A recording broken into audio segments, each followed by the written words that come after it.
¿Eres un líder? ¿Necesitas ser un líder?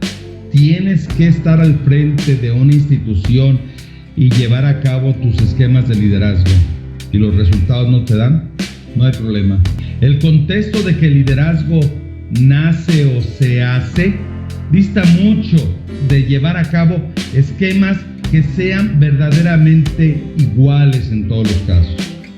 Desde mi experiencia, las características del líder cuentan un 15% y el 85% restante es de trabajo, de transpiración, de mejora continua, de buscar alternativas para que si algo no está dando resultado, llevemos a cabo las acciones correctivas y logremos el objetivo que pretendemos. Es por esto que el día de hoy, en el esquema de motivación y liderazgo que sabemos que van juntos, no pueden ir separados uno con otro, veremos el ciclo de actuación del líder. Un ciclo que en algunos líderes siempre les ha dado resultados. El día de hoy quiero traer a mención a un gran estratega. Un estratega y conquistador histórico que era Alejandro Magno, o Alejandro el Grande. Fue rey de Macedonia, considerado faraón de Egipto, rey de Persia, el gran rey de reyes, apegado a sus dioses como los delfos. Discípulo de Aristóteles. Diógenes fue su ejemplo. Gran conquistador y nombró más de 70 ciudades con su nombre en las famosas Alejandrías. Su ideal era unir Asia con Europa. Y el tiempo no le alcanzó. Murió demasiado joven cuando ya había emprendido y llevado a cabo una gran cantidad de conquistas. Él decía, en un ciclo que él estableció, decía, sin conocimiento la habilidad no se puede enfocar. Sin habilidad, la fuerza no puede ser ejercida. Y sin fuerza, el conocimiento no puede ser aplicado. Esto nos lleva a establecer el esquema del ciclo de liderazgo que manejaba el gran rey de reyes.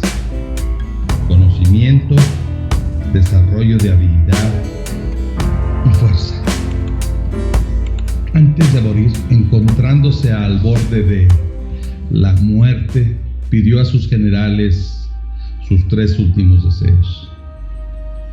Y eso a mí me impactó en la forma y la visualización que siendo tan joven pudiera proyectarse en esquemas de estas características. Y decía que si su ataúd cuando muriera fuera llevado en hombros y transportado por los mejores médicos de su época. Ese era el primer deseo. El segundo deseo decía que los tesoros que había conquistado, plata, oro, piedras preciosas, fueran esparcidos por el camino en el recorrido hacia su tumba. Que los esparcieran. Todo el mundo asombrado, pero todavía venía el tercer deseo de Alejandro. Que sus manos quedaran balanceándose fuera del ataúd, en el aire y a la vista de todos. Esto causó un gran desconcierto y muchas expectativas. ¿Un capricho más de Alejandro?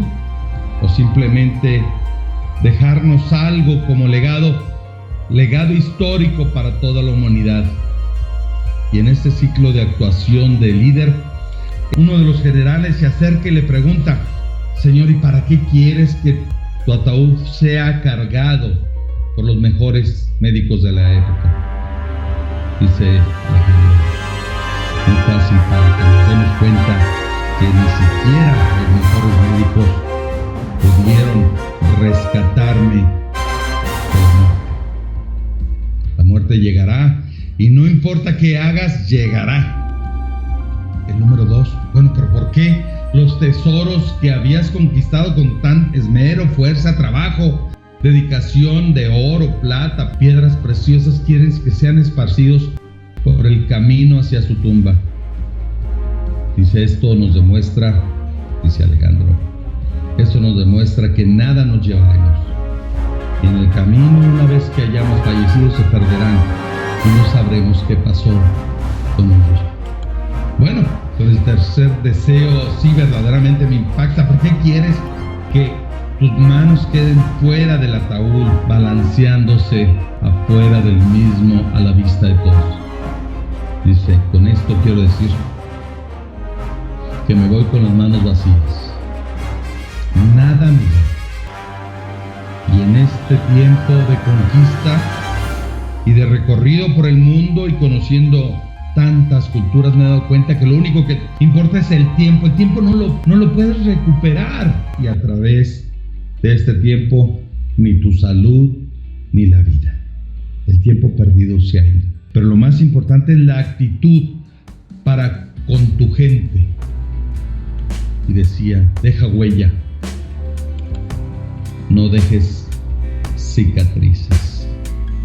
Qué interesante la postura de Alejandro, a pesar de los pesares y a pesar de muchas cosas que maneja la historia y que no necesariamente sabemos si es real. El ciclo de actuación de un líder. Alejandro tenía su propio ciclo, conocimiento, desarrollo de habilidades y fuerza para aplicar, carácter para aplicar el contexto. Te reitero, este ciclo te llevará a conocer y recapacitar en relación a las necesidades que tienes que desarrollar y habilidades que tienes que desarrollar para ser un verdadero líder. Yo creo que los líderes no nacen y solamente el nacimiento te da el 15% de ese 100% que necesitas para ser un verdadero líder. Lo demás se desarrolla de acuerdo a las circunstancias, a las características, a los colaboradores, a las situaciones. Suscríbete y recibe todos los beneficios que te brinda este canal. Todo en forma gratuita. Te dejo el link.